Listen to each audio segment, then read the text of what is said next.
Welcome to Penrose Learning, where we make understanding easy. In this video, I will explain how to set up a photo frame on your Google Nest Hub.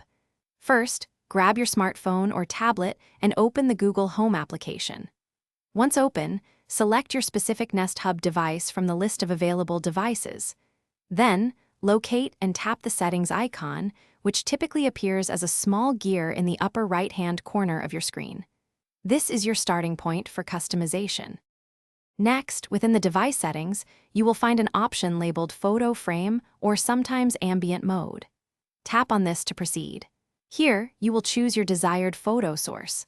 For a personalized display, select Google Photos.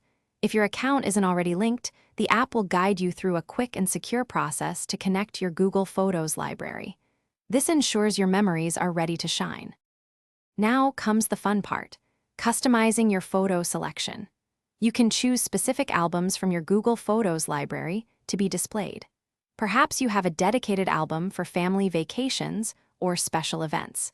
You can also create a brand new album within Google Photos specifically for your Nest Hub. Remember to select albums with high-quality images that you wish to see regularly on your device's beautiful display. Finally, you can fine-tune how your photos appear. Explore options to adjust the speed at which photos change, or choose a preferred layout for displaying multiple images. You might also find settings to enable or disable personal photo curation, which intelligently selects the best shots. Once you are satisfied with all your choices, confirm your selections to apply the new photo frame. Your Google Nest Hub is now a dynamic digital picture frame.